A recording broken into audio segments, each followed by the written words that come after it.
as you can see, we're back with more Cinderella Phenomenon. We're doing Rumple's route right now. We're gonna try and get to chapter 4. If you've been here already, you know that we always try to get at least 2 chapters in, if we can. And I don't like Rumple because of the way he talks. This is purely it. I don't like how he talks, man.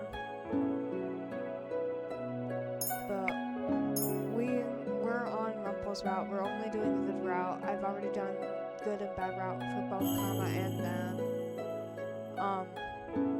We were trying to get to Rod to unlock that so that we can sit there and get the last 2 and basically finish the series that way. As I said, so far we've already sat there and played my favorite Karma, so we're pushing through 2 to get to the last 2.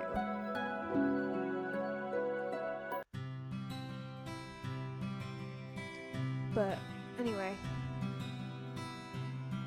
I did not know why the first friend that popped in my mind was Rumple. Just because he puts a smile on ladies' faces with his flirting does not mean he can help me do a good deed. And yet here I am.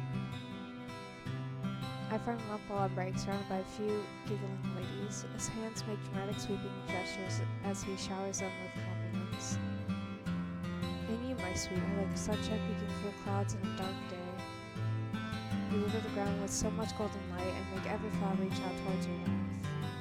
On second thought, maybe I should reconsider. Princess.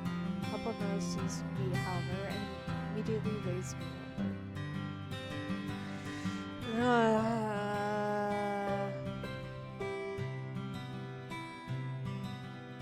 This is okay. So I chose Rumple twice, and then I gotta turn and walk away. Am I sure this is a good route?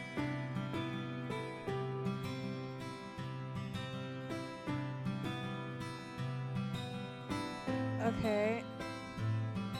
So yeah, good ending. Yeah, okay. Yep.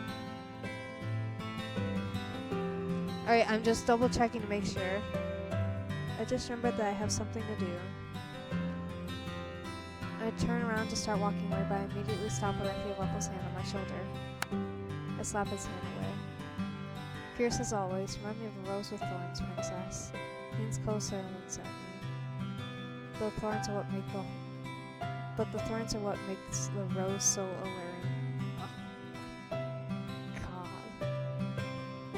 Are you always so persistent, or do you actually want me to slap you again? Your slapping me is but a small blockade in the road. I will never give up on you, princess. Why? It seems right when I purposely tried to ignore him. Though the most brilliantly sparkling gems are buried deep within the ground, take much effort to unearth. What? Princess, you are like one of those gems. No, I am not like a gem. Rumple, why would you deal with someone like her? What? Blue is like a budding flower, and I want to do my best to help her bloom in whatever way that I can. What? You've come to me for advice, right? I don't like some of the euphemisms he uses. It just makes me uncomfortable. How did he know? The look of shock on your face is adorable and so absolutely satisfying. It seems I hit the nail right on the head. Rumple, she's obviously too stubborn to admit that she needs your help. These women are infuriating. Rumple leans a little closer to me and suddenly is whispering in my ear. Let me tell you something, princess. Being a person happy just to see them smile is definitely a good thing. Huh? Making someone feel important is never a disservice. What do you think? I'm pretty knowledgeable on that. All I ever talks about is doting on people, flirting with them, and making them smile. Rumple continues talking, which is why I will make an excellent partner. I take a step back. Rumple's now looking at me with a triumphant smile. How did you... I'm very perceptive, princess. You overheard my conversation with Parfait. She told me about it. She did. Only briefly. So you're not perceptive at all. Princess, you cannot see it, but I'm drowning in my own tears. He just assumed I was going to be partners with him, which is very annoying. I did not even know why I was considering partnering up with Rumple when he says the same things over and over again. And I do not think I could be wrong day in and out. God. Oh my, what do I spot here? Dora appears before us, a sly smile on her face. Slacking off, you two? I'm on a break. That break ended about 5 minutes ago, Rumple. And Princess, I think there's a room that needs attending. Fine. There's no use complaining, and I'd rather get away from Rumple. Rumple turns to the ladies and smiles. My lovely ladies, I'll be back later, and I promise that we will continue our conversation without any interruptions. Oh, and Princess, we'll continue our conversation later as well. I walk off before Rumple can try to shower more of his compliments onto me. Making a person happy just to see them smile. Can such a thing really be considered a good deed?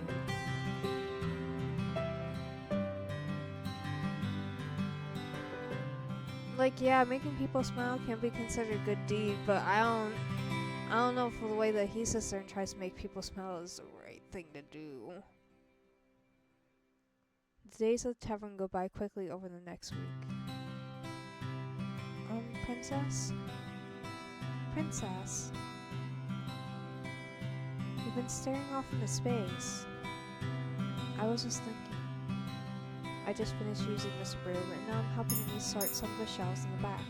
We're both taking up this serving for today. The women always enjoy him, the men are always glaring at him. They're jealous of Rumple, I think. Who? The other men. Oh, man. It's gonna be problems. Lise looks over at the men that are glaring at Rumple as he drifts between tables.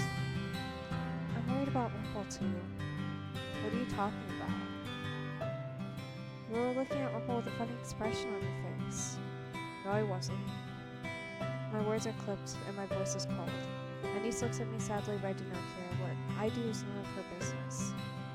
I think the girls are jealous of you too. What? I glance around the tavern and notice that there are girls glowering at me. I'm not accustomed to these glares since people have always looked at me this way. Ugh. Reading. Why he's reading so hard? I can read normally in my head just fine, but when reading out loud, I can't do it. During the times I left the palace, people gave me the same looks, but this feels different somehow. Why would they be jealous? Because you're Rumple's partner. I'm not his partner. You're not? He's been telling everyone that you are. I never agreed to being partners with him.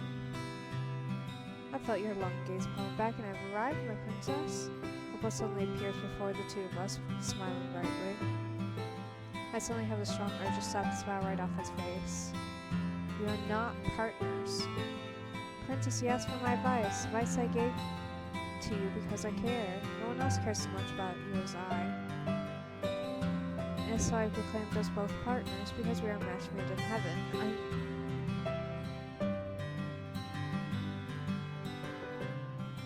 This is why I don't like him. This is why I don't like him.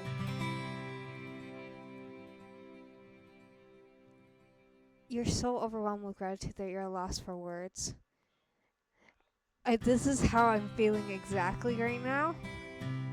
If I could throw something at you, I would. A punch packed with as much strength as your love. I want to throw this man out a window and tell him he's not allowed into the building ever again. I can only groan in response.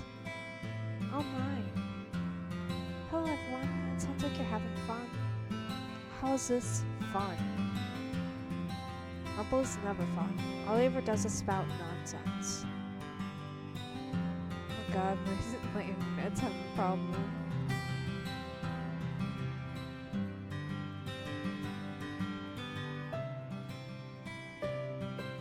Right. Hello?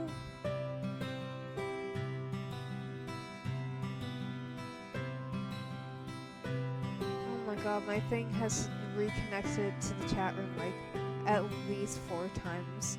This is insane. Man, my internet's not having a good time right now. It doesn't mean any harm, Princess. He just filled to the brim with so many compliments, he needs to get them off his chest.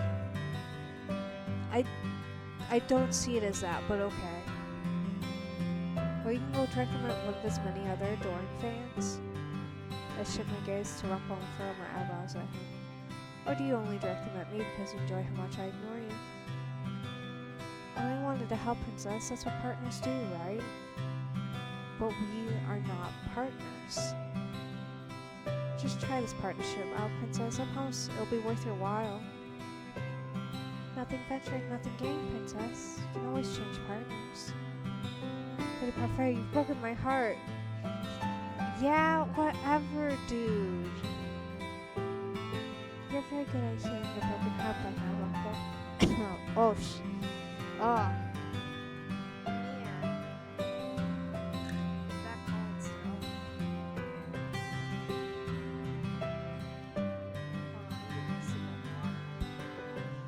Oh my god, my voice did something funny there. Anyway, I'm sorry to interrupt. I only need to speak with Anise to make sure that she doesn't need any help with a particular list. A list? A list of herbs for me. Anise has been nice enough to gather herbs for me. Lady Parfait, is this about your body? What's wrong with your body? It's nothing to concern yourself with, Princess. My body is just a little frail because of the burden on it. That's right. Parfait mentioned having to bear the crystal and Lucius. A thought occurred to me as I looked at her more closely. Wait, couldn't you use magic to heal yourself? Parfait shakes her head and sighs. I don't have the ability to heal. None of us do, except for one particular witch who calls herself the Witch Doctor. Witch Doctor? Sorry. I burped because of the water. Excuse me. Is something wrong? Rumple shakes his head and gives her a wistful smile. That name just sounds familiar. It's likely you heard about her from someone else before. Humans do know of her existence after all. A witch? She's not a fairy? For some reason I thought fairies would be more likely to heal people, not witches. She's indeed a witch. That's what they say.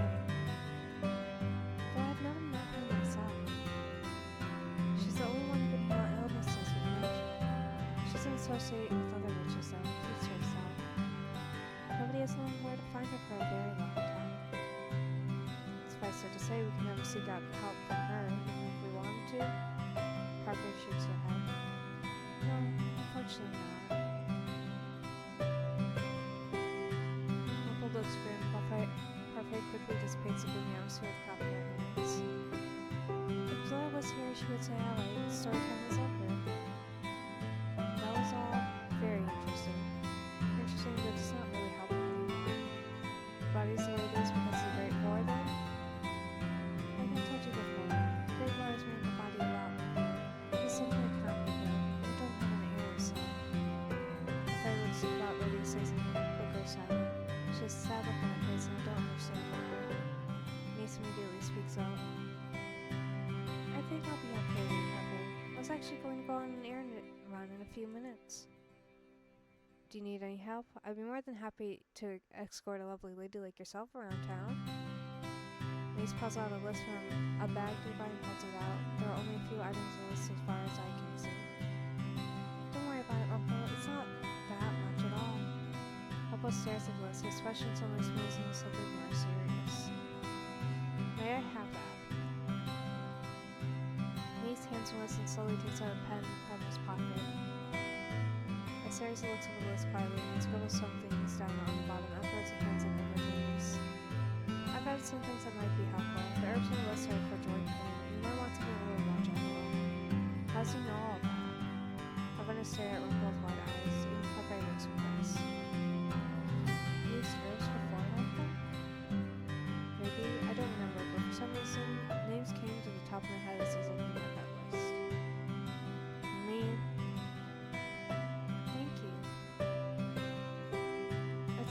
pleasure to help a lovely lady. Now, niece, please let me accompany you to town. I would love to help with whatever I can. And more names might come.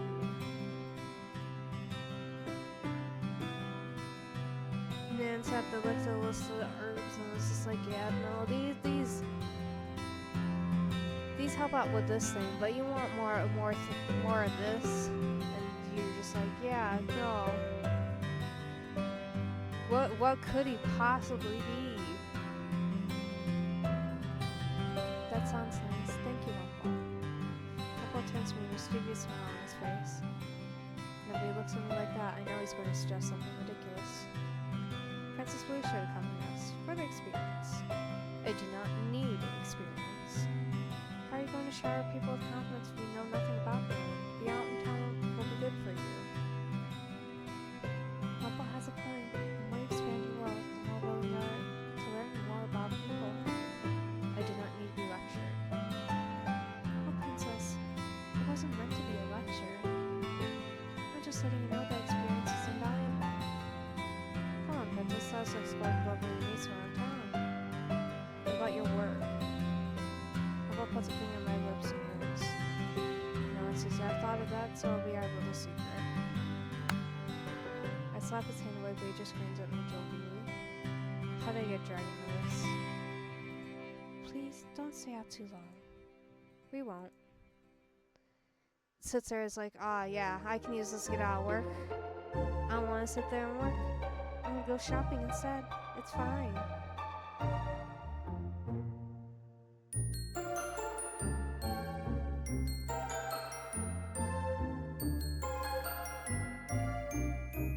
Alright. I make my way into town with Uncle and niece. The majority of the conversations we have are one-sided, with Uncle giving us both the usual compliments.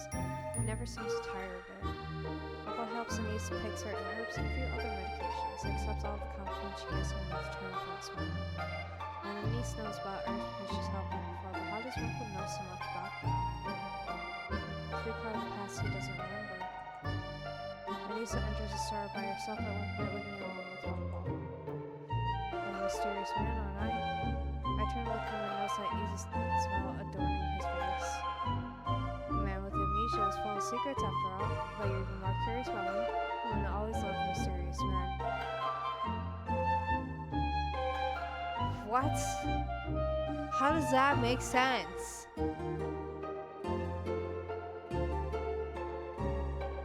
I don't understand, man.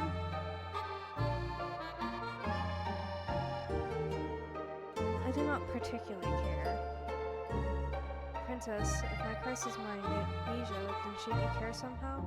As partners, we're going to help each other out, right? I don't know, are we? I don't know, gang, are we? I don't see how I can help you with your amnesia. Maybe this is a spell that is only broken my true love's kiss. Shall we see? He leans in towards me with a playful smile on his face, and I'm accustomed to this behavior by now, so this doesn't faze me in the slightest nonsense. You already said yourself that you need to gather entries from some kind of journal. Now, Princess, you're no fun. The little kiss wouldn't hurt anyone. I would die before I kiss you. Actually, you know what? I'm on her side of this. Princess, that's so sad. He says that, but he's still smiling. Why is he so unfazed by everything I say? You only ever have terrible suggestions, so it's a mistake to trust when I have good advice. But I have great ideas. You haven't helped with my curse at all. I have been trying, though. You haven't even told me how to get a good deed. I've told you before, Princess. Compliments make a person happy, and making a person happy is a good deed. So you flirting with them and using shallow compliments on them is a good deed. On the surface, the compliments may seem shallow, but if you swim a little deeper, complimenting people cannot be a good deed. No, but it is nice, and if you have something nice to say, I'd say it regardless. But like, make it at least genuine. Making them happy is. All you have to do is listen to people, sympathize with them, maybe get to know them, and if you can make them happy, we're doing even small things for them. would enjoy the compliments, princess. Besides, how could I see such beauties and not compliment them? It would be a disservice. And here we are, back at it again. It's always like a seesaw of like some of the things he says is like, okay, cool, okay. And then he's right back to this stuff. And I'm just like, God, why? You could just drop the whole act and you'd be fine. You give compliments to people you do not even care about. Princess. Uncle's voice trails off, he stares past me. He smiles, falters for a few moments, and look of confusion across his features. I turn and follow his gaze and see a small boy staring at us. He is shyly hiding behind some kind of notebook. There's that seriousness again. It's the same thing that happened when he added something to the list for parfait. Excuse me.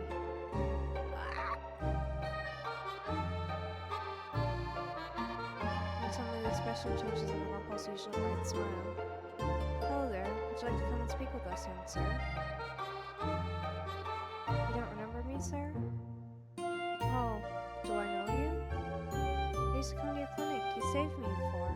The boy draws closer, still hiding shyly behind his notebook. I'm sorry, little sir. I'm afraid that my memories are a bit scrambled right now. I can't even remember my own name. Really? Where's Denise? Why is she taking so long? Last thing I want to hear is a conversation between Rumple and some child. He's going to shout his boy with compliments too. It's a shame that I can't remember what boy said. It's a shame that I can't remember what boy his predecessor herself. And there it is. I'm not that bright, sir. I'm not as bright as you, but I want to be. He holds up his notebook, which has a small name scribbled in the corner. The words, my dreams are written on the front cover in cursive letters. What's this? I want to be just like you when I grow up, so I started a book of dreams just like my mom told me to. She said I'd become a doctor too, so long as I tried my best. Okay. This segment, fine. I'm okay with it. But then there are some points he sits there and opens his mouth and I'm just like, why? A doctor. The listing off of various medical herbs was not enough to sit there and conclude that he's a doctor. He had to be told up front. You forgot that you were a doctor, sir? Rumple? A doctor. The boy continues to hold out the book and finally Rumple takes it and flips it open to the front page. Rumple is holding the book close to his face so I cannot see it. I sit touch my toes and taps look over his shoulder. First, Rumple does not notice when he stares at the page. The lady, he realizes I am there and lowers the book so that I can read too. Nothing so close to my shoulders brush. My eyes scan over the page quickly. The handwriting is really readable, actually. I can still make out the gist of it. Ugh. Rumple slowly reads the words out loud. When I'm older, I want to be exactly like the kind doctor that saved me when I had no one else to go to. The boy's face flushes as Rumple reads his word out loud before his curious gaze lands on me. I don't remember you, like the boy irritated. Are you the doctor's wife? Rumple suddenly looks up, eyes wide, looks down at the boy, then at me, his face suddenly solemn. And spies words that leave his mouth next. Yes, she is.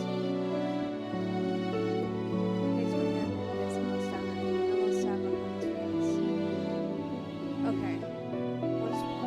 Okay, this one is another choice. And I have to slap him. I have to slap him. Hold on. Let go of me. Hubble's eyes crease with worries. He holds tightly to my hand. The sadness in his eyes becomes anxiety and sees something unfair dancing in his eyes. I really think it was my fault. Look in his eyes so big and almost like he's looking through me. As if he's in some kind of trance, the way he looks at me makes my skin crawl. His grip on my hand tightens, making me shudder. And then slap his hand away. I reach out with my free hand and slap his face. I stare perplexed at sudden bafflement on Rumple's face. Just slaps his face, knocking him out of that strange trance. He's being even stranger than normal, and the intensity of the look in his eyes is scaring me. Rumple stares at me for a few moments, blinking slowly. Oh no, he blinked out. I'm sorry, princess. he did end up starting to have memories and it's freaking out, man. What just happened to him? What he was speaking was so strange, almost like he was in some kind of trance. But no help required. They lied and they put on faces. I'm sorry for spacing out. If I invaded your space, then I am sorry. You're apologizing. Papa puts a hand on his cheek where he slapped him. I think I deserve that. Thanks for getting me out of whatever that was. All at once, the sheepish smile breaks into something cheerful again. I was just smiling, even though I was so curt with him. I was so confusing. Boy looks bewildered. Don't worry about that, little sir. This one here is a feisty one. I deserve whatever she just did.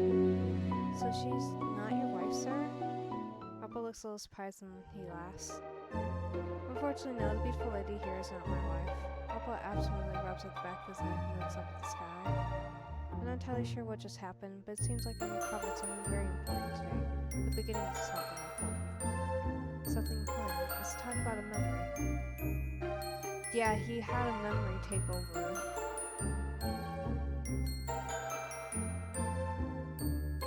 He basically, what he probably went through was a flashback. The flashback got a little too real and just kind of crossed over and over life a little bit there. He hands the book back to the boy and leans down and sets a hand on the boy's head. Bell chimes behind us as Denise comes out the store carrying a bag filled with what I assume are herbs and medicines. The boy once again cowers behind his book. Oh, who's this? Oh, my fellow sir, help me get a very important memory. An important memory? Purple stands looking triumphant. I'm the good lady. I'm a doctor. Oh, really? Truly. Purple turns back to the boy who he asks a few more questions. He even asks the boy his name, but much to my surprise, the boy shakes his head. I'm sure you told me your name, but I don't remember it. It's like my curse. No one remembers me being a princess, and no one remembers Rumpel's true name. Rumpel thanks the boy again, many times over, and even buys him a few pieces of candy. The boy's eyes practically glowing with excitement as he does not stop smiling. After we see him off and start to head back to the town and begin to contemplate. I am curious about something.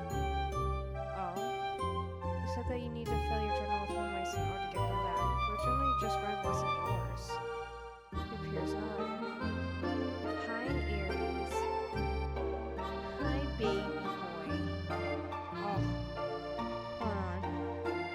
This man, he's coming over. He's covering up the monitors. He says it's attention time. Listen, I love you, but I need to read what I'm doing. I need to read what I'm doing. I need to read what I'm doing, sir. Sir, can I do that? Thank you, Aries. Thank you, sweetheart. I had to pay the pet tax. I had to pay the pet tax. I had to pay the attention tax that happens when you have a cat. It seems that the 3 entries that trigger my memories just need to be written by people I know. Reading them triggers a memory, and then the full entry probably appears in my journal. I'll have to check it when I get back. I see. Even without looking into the entry, a memory came to your mind? Papa gives a short, distracted nod. It's not complete, so I'm hoping that something really has appeared in my journal. It feels like it must, considering I remember something that's so important. Do you remember anything else at all? The young man that we just met, I believe he used to come and watch me work before. I knew him. He used to look up to me. He was a sweet child. My memory's foggy, but yes, I believe something did happen to him. He became ill. The details of how I saved him must be in the journal. Even though this does not pertain to my curse, I am curious what his journal might say. I can't remember fully, but it made me feel sad somehow. He tells me eyebrows knit together, a strange scene with such a serious expression on his face. Really, I'm sorry about earlier, princess. I think I was on the verge of a memory, but then got tangled up in my head. I'm surprised by a sudden change of topic. I shake my head slowly. He's quiet for a few moments before suddenly a smile comes back as he laughs jokingly, telling us that there's no point in worrying. At the town's outskirts, I turn, feeling the eyes on my back, but no one is there. parfait the medicines we purchased in time as soon as we arrived back in the merchant. The Marple proudly announced that he is doctor anyone that will listen to him. Everyone seems happy for him, save for the merchant patrons who find Marple annoying, who are mostly men. Afterwards, Marple asked Denise if he might be able to take over the medications for parfait, if only because Denise is busier than him. Marple hasn't been at the merchant long, yet he's already found something to help break his curse. And then there's me.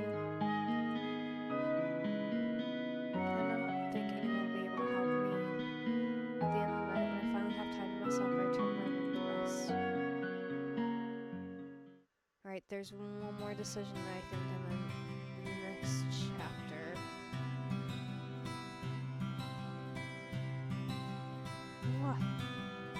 What, Aries? What, mister? What's wrong? Yeah, okay. Yeah. So it's like 3 choices per chapter, I think. Next day, I'm sent right back to my chores. Marple is nowhere to be seen in the morning, and he says it's because he's tending to parfait. Years later in the afternoon, still full of smiles and still flatteries, he goes back to serving. Silly flattery, sorry. How does he have so much energy? And at the end of the day, I pop down onto the set to rest. My legs are weak from all the walking I've done today, and I can still feel the tiredness in my arms while I'm sweeping the books are blue. Princess. I know Sunny's standing beneath the doorway, smiling at me uncertainly. Thank you for your work today. Why is she thanking me for work I obviously do not want to do? It's not if I asked you any of this. But you still help. Oh. Come on. Read. You can do it. You can do it. You can read. You can read. You've done it before. You've done it a million times. Anise nervously shifts on her feet. So, just wanted to say thanks. But I did not make any effort to continue speaking with her. Anise gives a nervous nod before heading back towards her room. Not long after her departure, I heard an exuberant and familiar voice. Where'd you come, my lucky stars? They're giving me a rare opportunity to meet with my lovely princess this late at night. I should have gone to my room. Marple soft before me when came. In your mind, your face makes your beautiful eyes sparkle like the most precious gold, princess. I'm not in the mood for your flattery. For princess, flattery is just compilation of compliments. Everyone loves compliments. I do not care for your compliments. Or Lady Elise's thanks earlier. You heard that. You should learn to let people spoil you. I stare at him. That's the last thing I've ever expected anyone to say. My life I've been called spoiled and rotten. The Ice Princess. Name's Laura and Parfait want me to do these good deeds because they think I'm incapable of goodness. Clench my fists and continue to stare at him, not understanding the swell of emotion inside me. Why is he being so nice to me? First lesson is learning how to let people spoil you. He draws back his hand, reaches in his pocket, and dumps in a small yellow bag. What's this? For you, my sweet princess. And the last one, I gotta not accept the gift. I cannot accept your gift. Princess, my advice. You have no reason to spoil me. Princess, this is what I've been trying to explain to you all day. You don't need a reason to spoil someone. It doesn't always have to be about paying someone back. But it is. Marple smiles a little sheepishly. Then he places the bag in my hair and curls my fingers around it. You deserve nice things, princess. You barely know me, yet you still say that. Barely know you. We may not have known each other personally, but that doesn't mean I don't know enough about you. I give you this gift because I truly want you to have it. Besides, it's both a thank you and an apology gift. I thank you for accepting me as a partner, and an apology for my behavior yesterday. I do not remember what I did, but both of you and voice seem frightened. I look down at the little bag, open up inside a little white chocolate piece, fashioned in the shape of a flower. A lily. It's not much, but you must absolutely. It's not much, but you absolutely must accept it, princess. Otherwise, my guilt will drown me in the dark shadows for the rest of time. Lilies are my favorite flower. You can just say normal shit, gang. You can just say normal stuff. They say you give a white lily to someone you enjoy spending time with. On a flower in which you also stand for purity and majesty. He winks at me. Perfect for you, princess. Why? Why what? Why would you give this to me? No matter what you say about doing nice things for people, I don't see how that applies to me.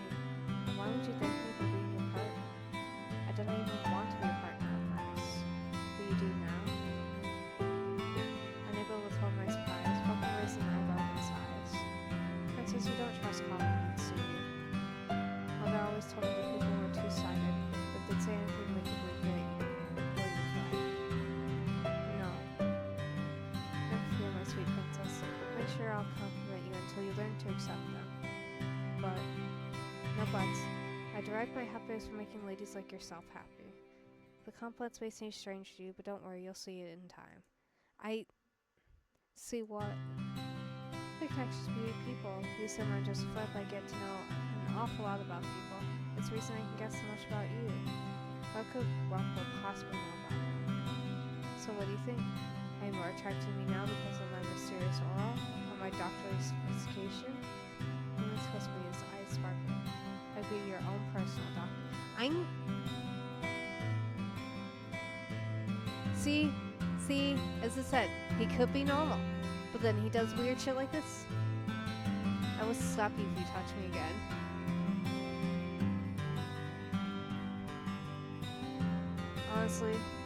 Honestly, I've probably never been more aligned with a fucking main character than more at this point.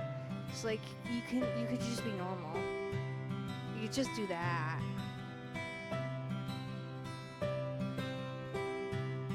Rumple pulls back and raises both of his hands in surrender, but the smile does not leave his face. Oh god, no. That was the wrong thing I wanted to grab. Get over here, me. I'm realizing I'm blocking things. Hold on. Okay. Ah yes, midway into this tree. You really are helpless, aren't you? Do you think so? I thought this events from today might have proven otherwise. Oh, speaking of which, I read over my journal earlier. The expression becomes oddly solemn. Shall I enlighten you? Why would you tell me all of this? Oh, you're not interested? I thought you might be, since I was your partner. If I don't listen, you'll still tell me regardless, so feel free to share. Rumple sighs and he flips the journal open.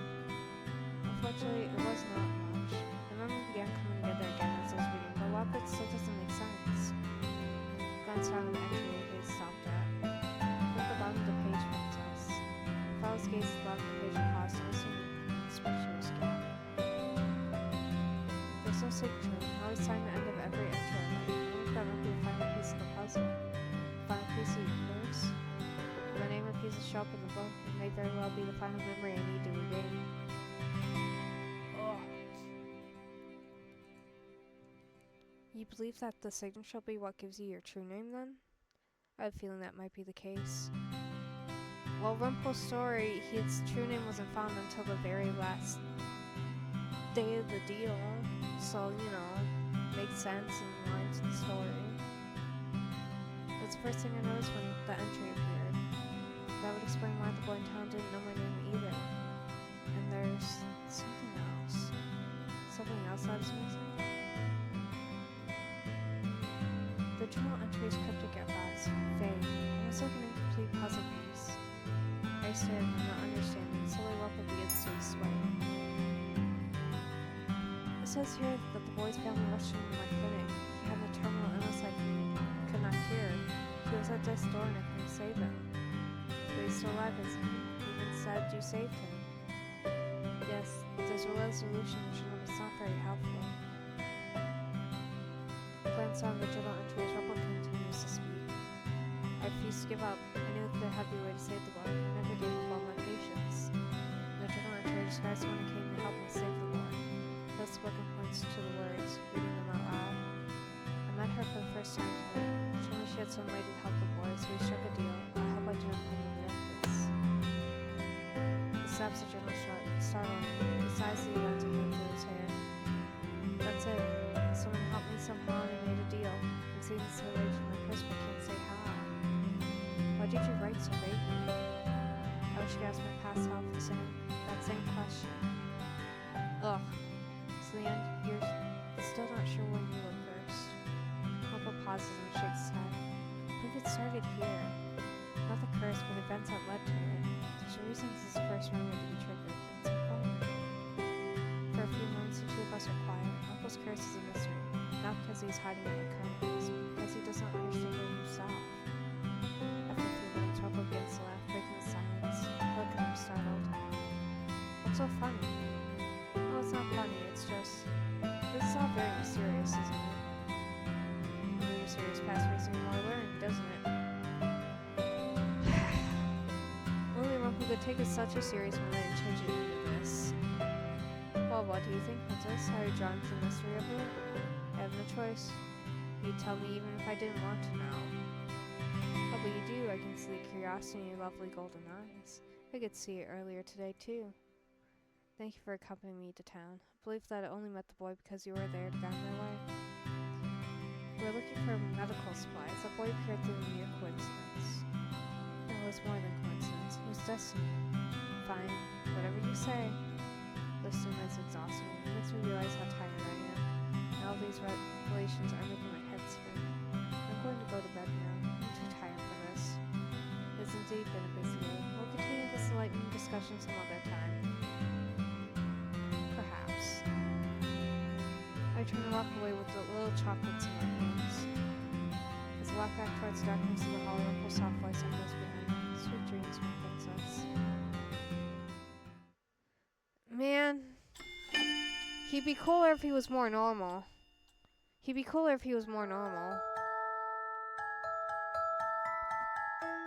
He waited, but the children didn't come, did they?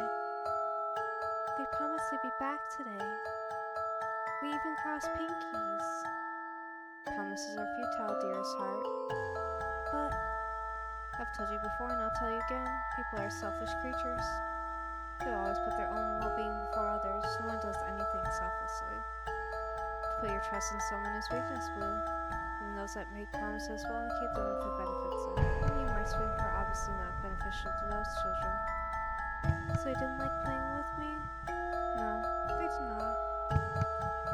Come here, darling. You did not need those other children. The two of us can play together as we always do. I can always trust you, Mother. Of course, my love. The codependency.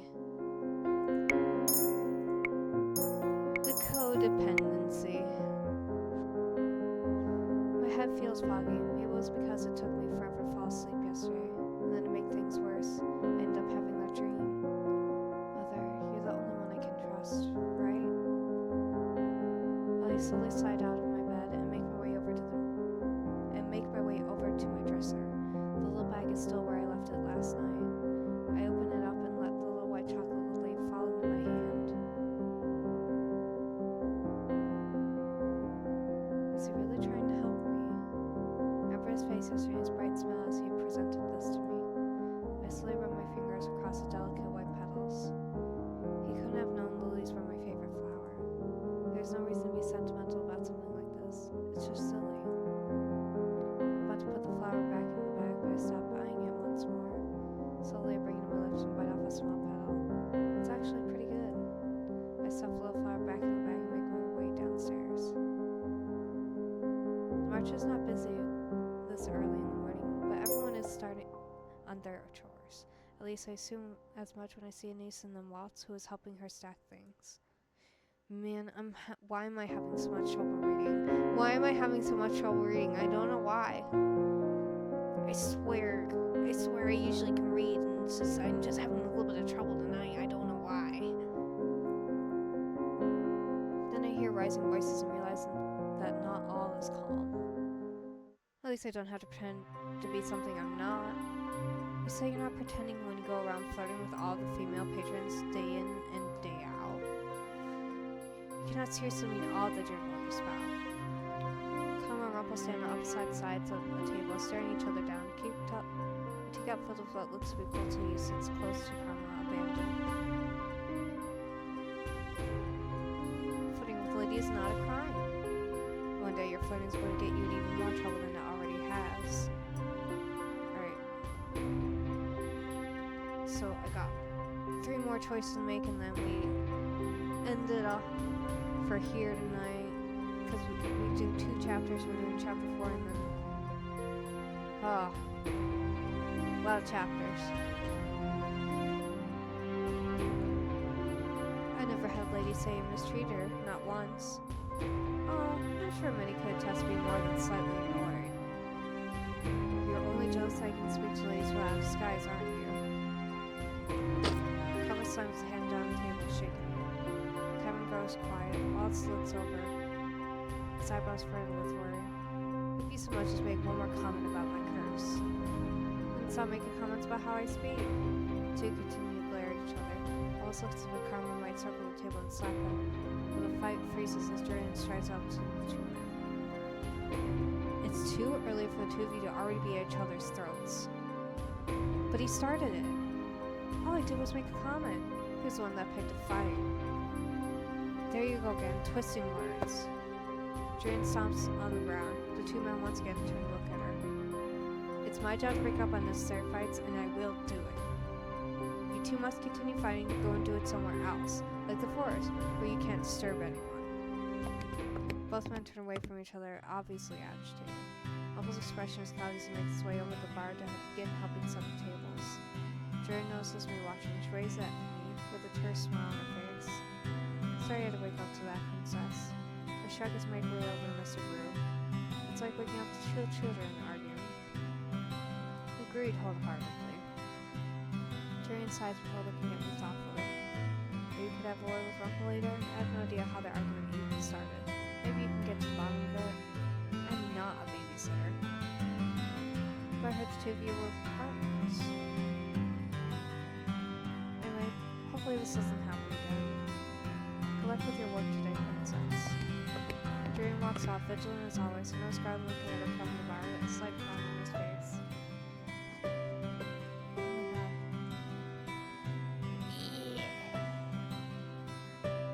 Oh man. Sorry. I'm getting to the point where I'm wanting to fidget. I'm wanting to fidget, gang. I'm wanting to fidget.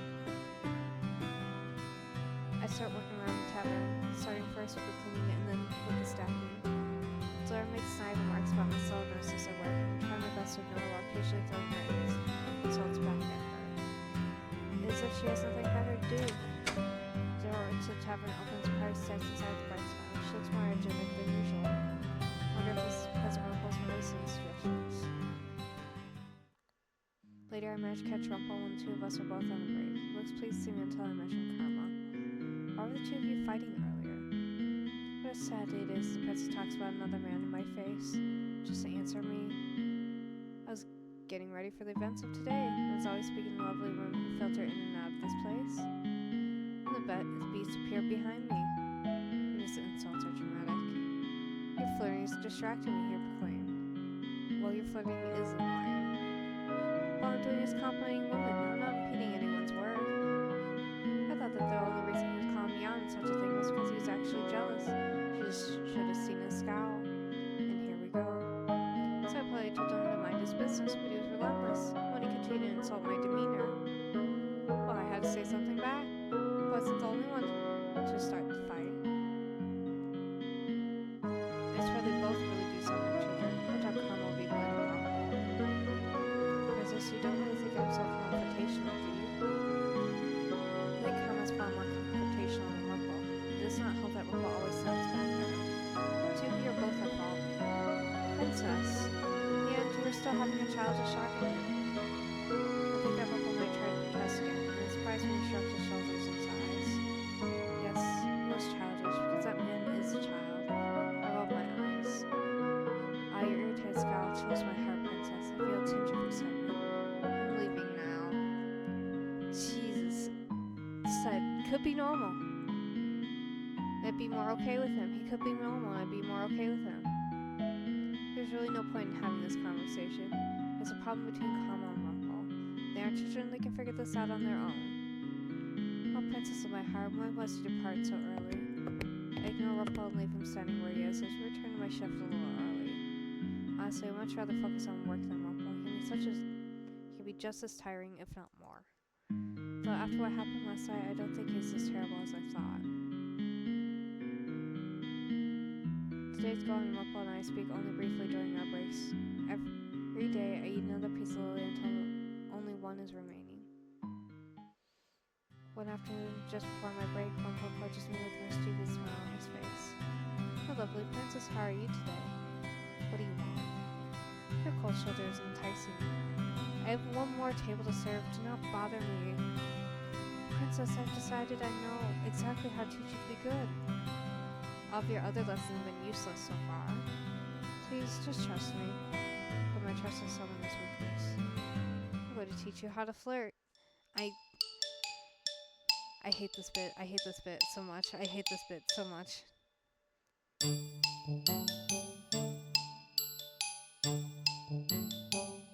Aww. Okay. What? The first step to flirting is eye contact, princess. Wait, but why are you...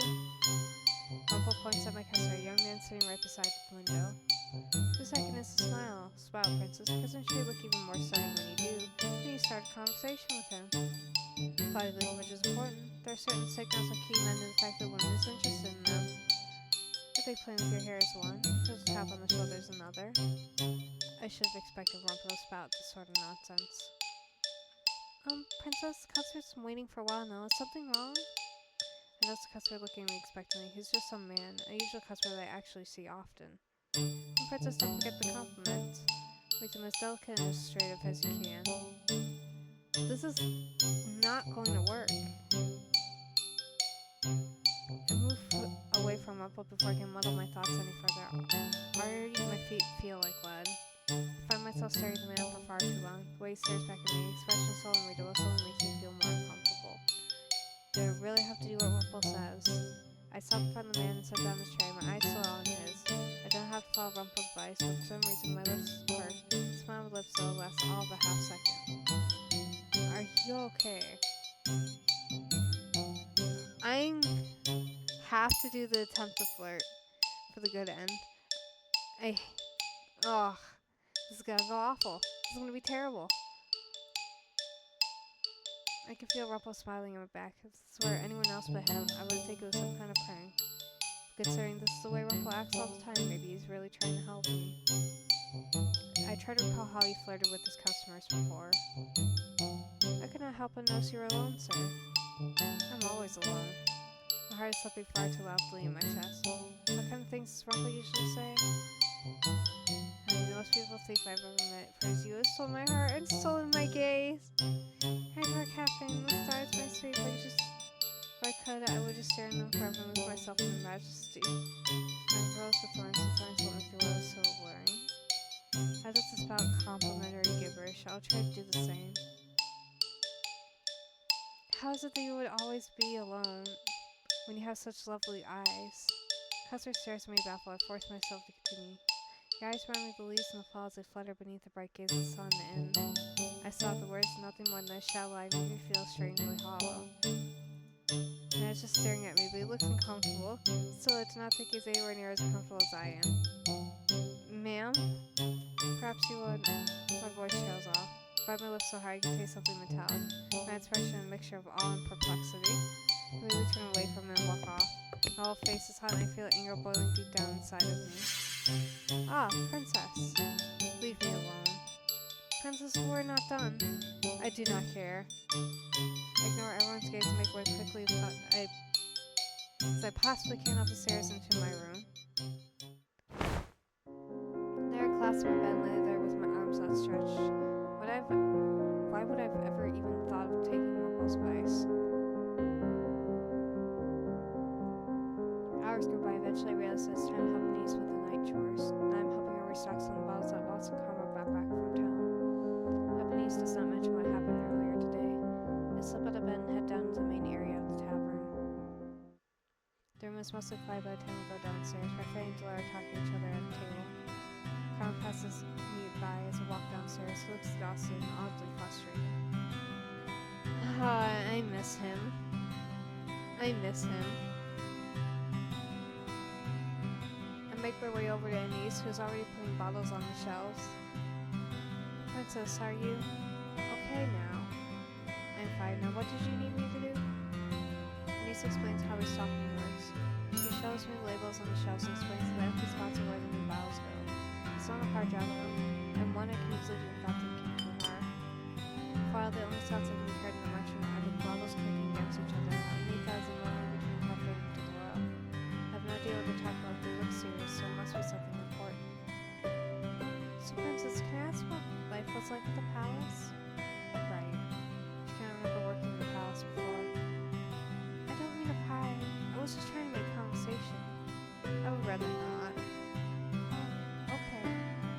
Mr. Parfait and Delora stand from their seats and move to another room to continue their conversation. Ace breaks the silence again. Tavern is nice when it's quiet like this, isn't it? You hear the sounds outside if you open the window. My hands move stiffly, place the bottles on the shelves to my table. All I want to do is get the work done and then return to my room. It was like this at the old place I used to work. I was hired by a rich family to be their maid. The mansion was a beautiful place. You hear the crickets who were by the windows on the bottom floor. Six of the maids were twisted by my curse, so she can't remember working at the palace. How she remembers is working for a rich family. It was a nice place, Princess. It was a girl close to my age that had a radiant smile. Radiant smile. She must be talking about Evangeline. The head of the mansion is a really kind man. She was suddenly quiet, a look of confusion coming to her face. She pauses and shakes her head. I can't seem to remember everyone that was there, but I'm pretty sure they were all good people. At least I'd like to think so. I was just a bad maid. She was, because of her Dolores' dress was torn. I was too ashamed to tell one of the mistresses I couldn't save her doll. Save her doll? Mace looks down, her smile wistful. I was fired on my first day because I couldn't save one of the mistress's dolls.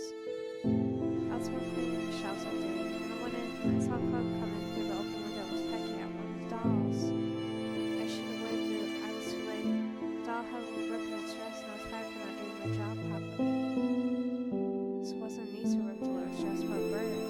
That's why Dolores insisted that Niece deserves an apology. What happened after you were fired?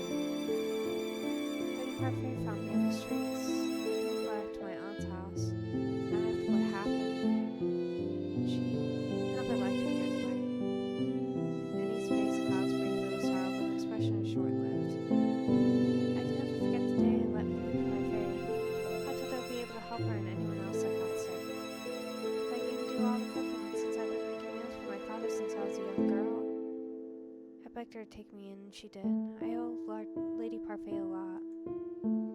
Why didn't you go back to your father after you were fired? My father passed away a while ago. My mother died giving birth to me. My father was an herbalist. He taught me a lot while he was still with me. So before Uncle came in, I helped Lady Parfait with herbal remedies. Oh, my voice is going. No.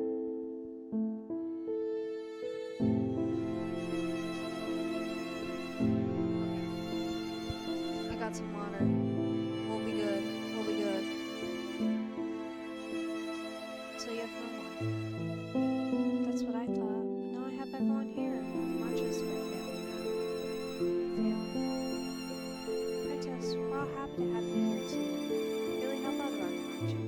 And I can tell Uncle's happy to have you as a partner.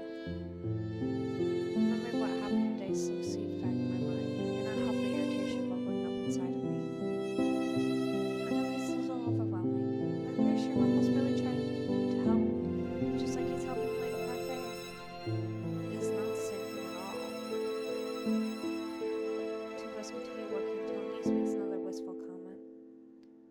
I worked at before this. It felt like there was warmth in that gigantic home, but it was stifled. So that place isn't warm at all? I speak the words without even meaning to, and Ace looks at me curiously. The king suddenly started speaking to me when Mother died, but it was never enough. For that, he was cold and distant, even though he favors a new wife and children over me. There were people of the wore fake smiles, and my father, who was worst of all, might as well have never existed. Princess, I'm sorry. For what? We talked about the palace, right? King always seems so nice. He put his kingdom before his children. And he's busy just not listening. That's alright. Apologies are not going to change the past. Sometimes apologizing since all we can do can't change something that's already happened. I think about it, I used to try to save my dog the way I fired her that day. Paul told me that all I had to do was listen to people and sympathize with them. It could also be true for finding out the truth. All I had to do was make up what I did to her is, and the good choice is to apologize. I am sorry. Last one I gotta... Oh, boy. The last one I get to yell at Rumple for this chapter. Anise looks at me clearly shocked. She stares for a few moments before I scowl at her, staring as rude. Oh, I was just... Why are you apologizing to me, Princess? It's for something I did that you wouldn't remember. That I wouldn't remember. You should tell me, I promise I won't. You should tell me, I promise I wouldn't hold it against you. This is not important. Anis's eyes are suddenly downcast. Anis's eyes are suddenly downcast. Am I the attempt? Her smile isn't bright as it once was. I couldn't finish stacking bottles on the shelves. I'm done. Anise turns to look at me with an unusually tired expression on her face. Thank you for listening, Princess. Tell me a little bit about yourself, too. I feel like I might have said too much. I don't respond to Anise, but instead choose to head out the front door. Anise asks where I'm going, but I just ignore her. I think about heading to town, and then reconsider. I decide to head to the forest instead. I make way to the forest clearing. In the dark, everything feels a lot more comfortable. Here, I do not have to pretend to listen to anyone. I do not have to talk about myself. I settle down the rock and stare up at the sky. I apologize, but Anise did not even understand my apology. Even now, I still can't bring myself to trust those in the marching. Ugh, English, please. I sigh and find myself speaking out loud. Maybe I am the Ice Princess. Ah, but have you seen the beautiful sculptures I can make from the Ice Princess? I turn to see Rumple walking towards me, a broad grin on his face. Ice always sparkles in the sun. It glows in the sand so proudly where it's been sculpted. I stare at Rumple blankly. He sighs and shakes his head. I'm sorry, that one was particularly bad, wasn't it? He sits down beside me, his grin falters a little bit. I have no white lilies to give you this time, my sweet princess, but I will offer anything else you would need for me to apologize for my advice earlier today. I can offer anything, my words, my body. You could just be normal. You could just be normal. Is that's something I would ask? Just be normal. I cut Rumple off as I'm not in the mood for his usual behavior. You're always like this. All you ever do is flirt. Any meaningful thing you try to say is lost in the flattery you constantly give to people. It is shallow. You're right. What? I stared at him. Rumple is still smiling, but it was not the same confident grin he wore earlier. Somewhere deep in my memories, I remember someone telling me off just like this. Many people enjoy flattery, Princess. A lot of people are receptive to flirting. Nothing can measure up to a genuine compliment. That's what I've been saying. That's what I've been saying. Just be genuine. Give it an actual good compliment, like one that matters. Please. But I stand by what I said before, and that making a person happy is a good deed. Look, I'll show you. Rumple just so he's looking right at me and knows that his smile is gone. But of all the women I've met, you're the most straightforward and honest. Many do not have the courage or confidence to exhibit those qualities. And that's why I admire you, and why I will always take your words to heart, because I know that you will always speak the truth. I look in Rumple's eyes, which still have a gentle shimmer despite the darkness. For a few moments his words float around in my head, and I was overcome my bluntness, before, and no one has ever complimented me for it.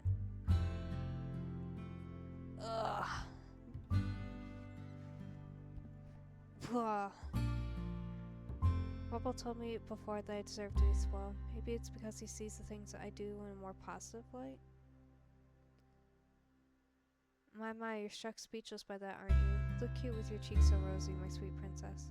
I glare at him. Rumple just laughs in response. But a hand on my cheek, suddenly self-conscious. Rumple smiles at me, but it's not the usual playful smile. Right now, he almost looks serious. You mean what he just said? And then I tell him off. I tell him off. I yell at him. It's like, knock it off. Why did you have to be so dramatic when you gave me that compliment? I was dramatic. I cross my arms and Rumple grins at me. I can't help it, princess. I'm dramatic by nature. A compliment is, in some ways, a performance. So you did not mean what you said? No, I did. I swear I did. I was trying to show you how making a person happy could be a good deed. Complimenting a person on their appearance is easier than complimenting them on their demeanor. You have to know a person for that. I meant what I said, princess, and I swear that wasn't just me trying to weave spectacular words together. Earlier, I bet you made a niece happy too. You were spying on our conversation. I would never. I just happened to be making my way down the stairs very slowly. You don't even know what I was apologizing for. No, but you thought you had to after you listened to her, didn't you? Listen far more than you do. Princess, you shattered my heart so many times there are permanent cracks. I don't care. But do not worry, the cracks in my heart will leave even more of you to make your way into it. Man, didn't we just have this conversation about doing genuine compliments? Like, honest to God. Rumple awkwardly laughs when I remain silent. Anyway, there are different kinds of listening, princess. Listening and sympathize is one kind. Trying to put yourself in someone's shoes, trying to understand them, that is one of those ways. Then there's a kind of listening that is shallow. One pretends to listen without ever letting the words into their heart. Words are fickle things. Mother always told me that people lie and that they wouldn't say whatever benefited them. It is foolish to trust words. But if a niece had been lying to me, why would I put so much blind faith in people? Because more often than not, people are good, princess. I let out an exasperated sigh. Sometimes I cannot tell if I'm angry or confused by Rumple. Oh, what a beautiful sound. It was as if the sweet wind itself was gently tickling my ear. I slide away from him and scowl. Your scowl is adorable too, and you have such delicate lips. Right. I'm still convinced that his earlier comment was just a lie. How can he say something so genuine and slide right back into this pitiful fallattery? As I said, he could just be normal. He could just be genuine, and I'd be more okay with that. But because he does this stuff, I don't like him. For a moment, silence falls, and I find to my surprise that it's not awkward being alone with Rumple. Will you accept my apology for earlier? I promise to never try to get you to flirt with anyone ever again. Besides, if you flirt with another man and then grew fond of him, I would be devastated. That would never happen. You didn't let me finish. I was going to say that I'd be devastated because that would mean that your heart belongs to someone else, and my heart belongs to no one. I will steal it like a thief in the night. That will also never happen. If not that, then I'll settle with making you smile at least once, because I'm sure you would shine as brightly as the sun if you smiled. You're unreasonably persistent. Love is persistent endeavor, princess. Men in love stops at nothing to win over the woman that he so adores. And he must be in love with many women.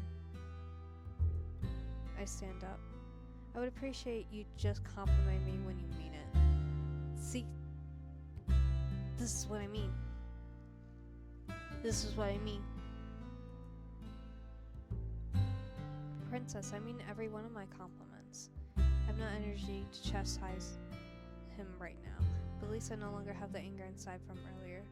It's been a long day and I'm going to bed. Would you like company? I didn't mean good night, Rumple. Good night, Princess Blue. As I said, he could be normal. He could be normal, and I would enjoy his route a little bit more if he was just normal. But he's not, and I genuinely wish he was. I wish he was normal. I wish he was normal.